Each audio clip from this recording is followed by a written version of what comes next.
In this video, you will learn how a blockchain works and be amazed by how a complex topic will be easily digested. I've researched a lot of material and I have broken down this topic in such a way to make it extremely easy to understand. Let's have a quick preview of the content. We will start with a short introduction to why I'm making this video. From there, we will visualize the problems that blockchain technology solves. I will then explain the basic elements of blockchain using Bitcoin as our example. After understanding the basic elements of a blockchain, we will delve into how a blockchain works technically. Don't worry, I will make it easy to understand. As a blockchain enthusiast, I have felt it was my duty to make this video in this critical moment so that we can all understand how to explain blockchain. I want everyone to realize its features, as people are sometimes skeptical when presented with blockchain. Blockchain technology is probably the greatest invention since the internet itself. It has incredible potential, but as with the internet, people couldn't grasp its potential at first. With blockchain technology, information can't be lost or controlled by a single party. Information is exchanged globally without the need for trust between parties. This eliminates the need to rely on a central authority. To better understand how does blockchain works, let's first see what problem it solves and what benefits it brings. Imagine you and I bet $50 on tomorrow's weather in San Francisco. I bet that it will be sunny, you that it will rain. Traditionally, there are three options for managing this transaction. The first option is that we can trust each other. Rainy or sunny, the loser will give $50 to the winner. If we are friends, this could be a good way of managing it. However, friends or strangers, one can easily not pay the other. The second option is that we can turn the bet into a contract. With a contract in place, both parties will be more prone to pay. However, should either of the two decide not to pay, the winner will have to pay additional money to cover legal expenses, and the court case might take a long time. Especially for a small amount of cash, this doesn't seem like an optimal way to manage the transaction. The third option is that we can involve a third party who is neutral to both of us. Each of us gives $50 to the third party, who will give the total amount to the winner. But hey, she could also run away with all our money. So we end up with one of the first two options, trust or contract. Neither trust nor contract is an optimal solution. We can't trust strangers, and enforcing a contract requires time and money. The blockchain technology is interesting because it offers us a third option which is secure, quick, and cheap. Blockchain allows us to write a few lines of code, a program running on the blockchain, to which both of us sends $50.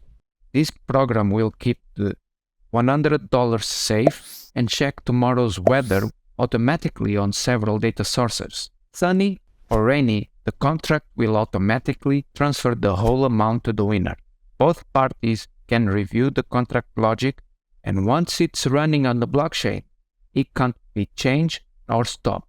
This may be too much effort for a single $50 bet, but the bottom line is that this is an illustration of all the barriers and frictions in the real world where blockchain technology shines. This is why Mark Andreessen said, Bitcoin gives us, for the first time, a way for one internet user to transfer a unique piece of digital property to another internet user, such that the transfer is guaranteed to be safe and secure. Everyone knows that the transfer has taken place, and nobody can challenge the legitimacy of the transfer. The consequences of this breakthrough are hard to overstate. Let's have a high-level overview of what a blockchain is and then how a blockchain works. For this, we will use Bitcoin as our prime example. As we have learned so far, blockchain technology is a revolutionary way of storing data that allows for secure information sharing without the need for a central authority or a central server. It is a decentralized, consensus-based system that makes it nearly impossible to tamper with any information on the network without someone else noticing it. In the case of the Bitcoin blockchain, the data it stores are all the Bitcoin transaction history. Cryptocurrencies like Bitcoin allow people to transact with one another across the globe over the internet. Where does Bitcoin get its value? This is a question that many people ask. The answer is that Bitcoin has an immense value because it's simultaneously both a currency and a payment network, with the added benefit of being decentralized from any entity. The immense network of computers all around the world running the Bitcoin distributed ledger every second of every day. These computers are keeping the ledger updated and in full consensus via a system that incentivizes them to process and confirm transactions.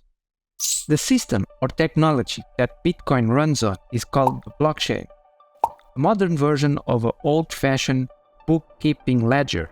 Instead of a handwritten list of transactions, a blockchain is a digital list of transactions.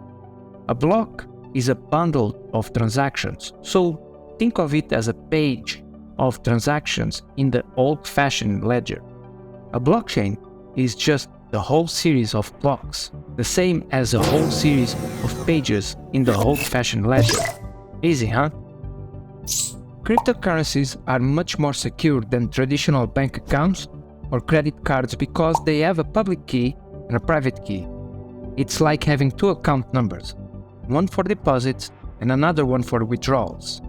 You will often see public keys displayed as a string of characters or a QR code, which means you could put your public key on public display if you wanted to, and your funds would still be secure.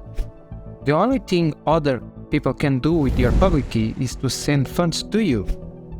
It's your private key that grants you access to your funds, as long as you don't give your private key. Your funds are safeguarded, and theft or fraud are virtually impossible. But like any other traditional currency, you need to protect it. It's your responsibility to keep it safe.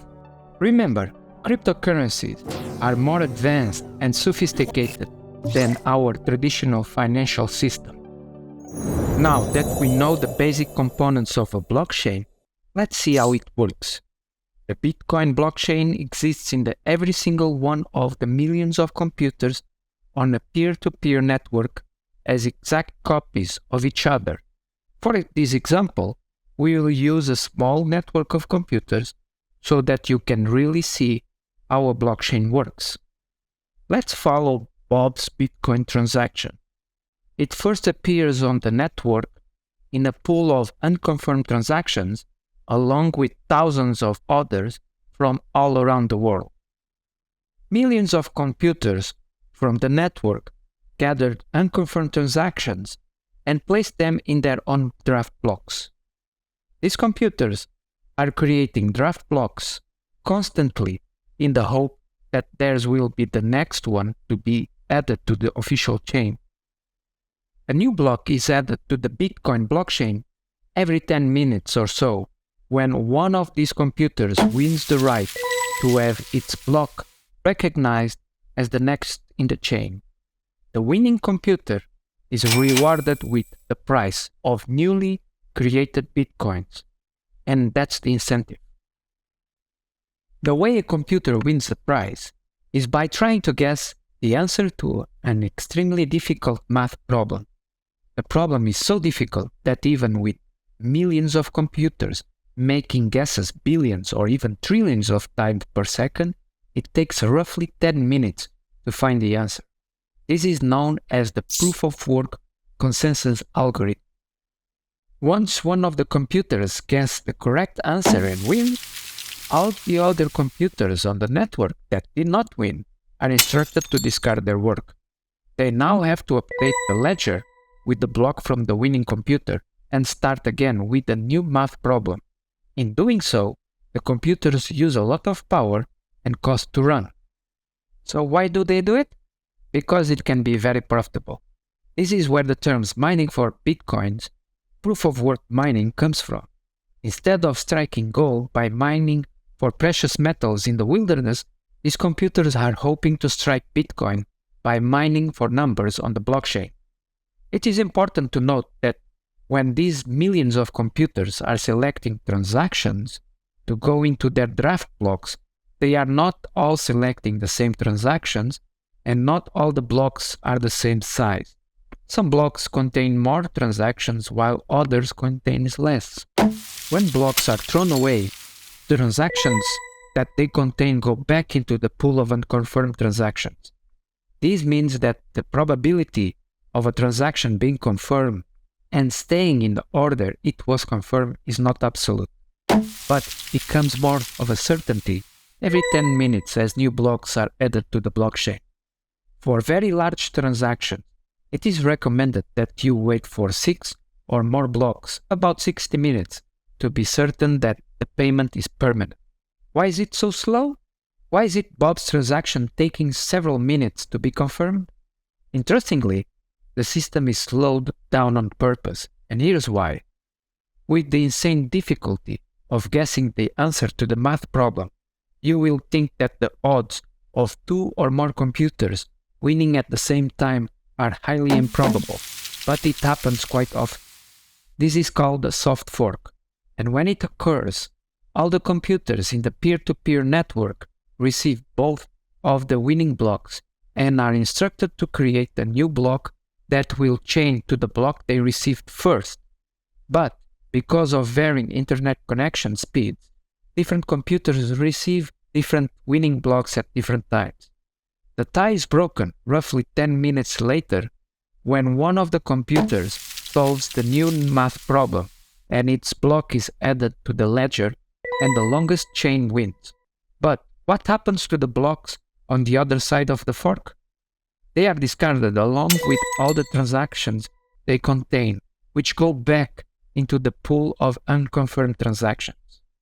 This is why the system should be slowed down by an extremely difficult math problem. If the system was instant, it would fork everywhere all the time and there would be no consensus.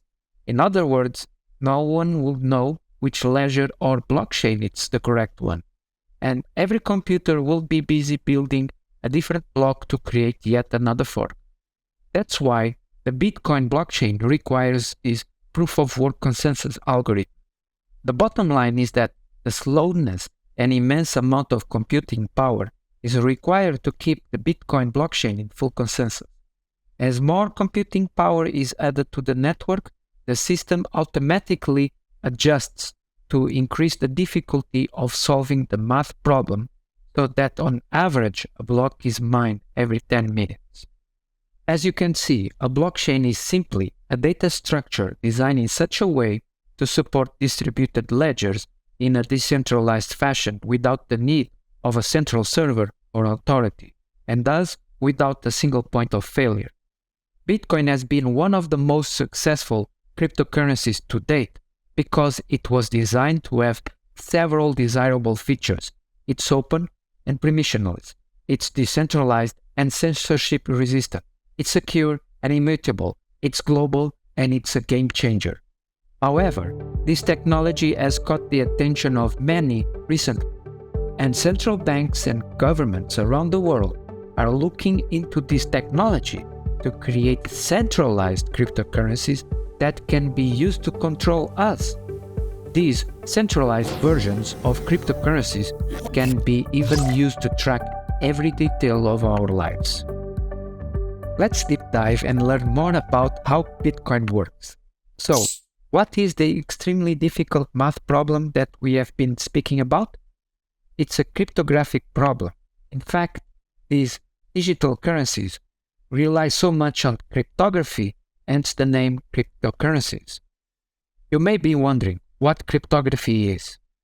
Basically, it is the study of techniques that allow for secure communications, such as only the sender and the intended recipient of a message to view its content. The term is derived from the Greek word kryptos, which means hidden. So let's take a closer look at the basic elements that make up a block so that we can visualize where cryptography comes in.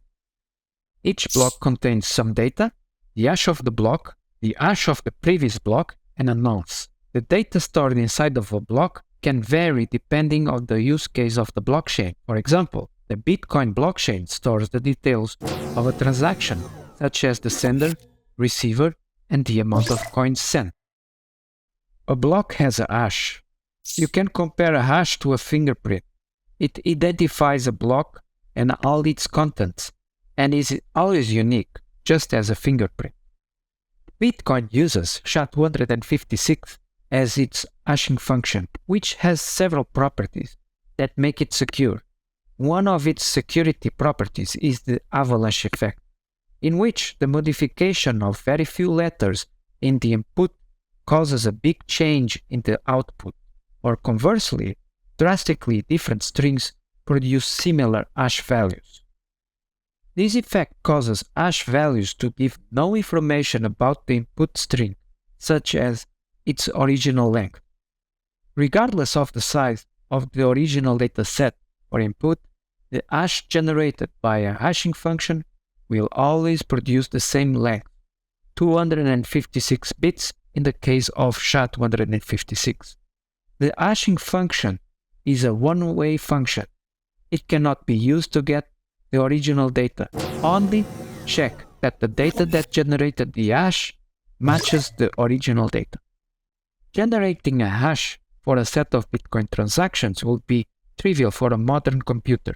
So in order to turn this process into a difficult problem called work, the Bitcoin network sets a certain level of difficulty. This setting is adjusted so that the new block is mined approximately every 10 minutes.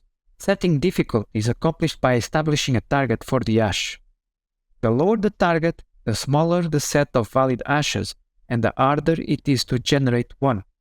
In the case of Bitcoin, this means that the network expects a hash that starts with the minimum length of leading zeros. Nowadays, a block must start with a very long string of zeros. Since a given set of data can only generate one hash, how do miners make sure they generate a hash below the target? To achieve this, miners alter the input by picking different transactions from the pool of unconfirmed transactions, changing their order, and also adding a random integer called a nonce to the block. Once a valid hash is found, it is broadcasted to the network and the block is added to the blockchain. As you can see, the proof-of-work mechanism requires a computer to randomly engage the hashing function or brute force it until it arrives at an output with the correct minimum number of leading zeros. The third element inside each block is the hash of the previous block.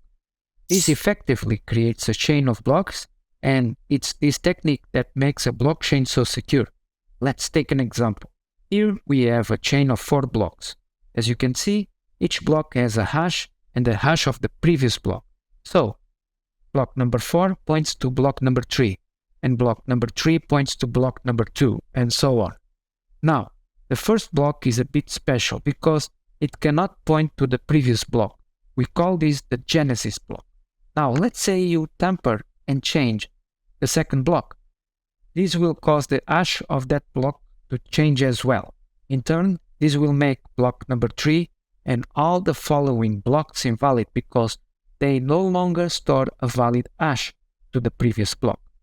So changing a single block will make all the following blocks invalid. This mechanism makes it very hard to tamper with the blocks, because if you tamper with one block, you will need to recalculate the proof of work for all the following blocks. So the security of a blockchain comes from its creative use of hashing and the proof of work mechanism. Remember that all the millions of nodes in the network are in consensus. They agree about what blocks are valid and which are not. Blocks that are tampered will be rejected by other nodes in the network. To successfully tamper with the blockchain, you will need to tamper with every block on the chain, redo the proof of work for each block, and control more than 50% of the peer-to-peer network. Only then will your tampered block become acceptable by everyone else. Needless to say, this is practically impossible to do. Now we know how the Bitcoin network works, but how does the network secure and validates that Bob has used his Bitcoins in a transaction? For that, we need to look closer to the data stored in the block. In the case of Bitcoin network, the data are Bitcoin transactions done by users of the network. How can Bob be sure that no one will steal his Bitcoins? Remember that Bitcoin accounts are associated with two different keys, the public key and the private key. Bob is the only person who can use his Bitcoins since he is the only one who has access to his private key that is used for signing his transactions. To achieve this, Bitcoin uses another cryptographic technique called asymmetric encryption. Asymmetric encryption consists of two cryptographic keys, known as a public key and a private key. The private key is used to generate a digital signature. In this case, it's Bob's digital signature that he has sent a transaction. The public key is used for the public to verify that Bob has indeed used his Bitcoins in a transaction. This is how the blockchain networks secures and validates every single transaction. In the case of Bitcoin, the asymmetric encryption algorithm used is the elliptic curve digital signature algorithm. Digital signatures are very important in public key cryptography. Any type of message could be signed using the sender's private key, which could then be verified by anyone with the sender's public key. The verification proves that the sender who owned the public key did have access to the private key. Hence, this process also verifies that the encrypted message, which is mathematically tied to the signature, has not been changed or messed with in any way. Since the creation of the Bitcoin blockchain, many different blockchains have been created, the most relevant of which is the Ethereum blockchain, which for the first time allowed for computer code to be saved in the blockchain and thus allowing its execution. A new field for developers was created by the Ethereum blockchain project, where developers can create sophisticated programs that can communicate with one another on the blockchain. To better understand this groundbreaking development, watch this video. There you have it, a digestible explanation of how a blockchain works. Please support this video, give it a thumbs up. Now I want to turn it over to you. What do you think? Will blockchain technology be used to liberate humanity from often corrupt central authorities? Or will it be used to track every detail of our lives and potentially enslave us even more? Either way, let us know in the comments below, right now. Before leaving, please watch these related videos.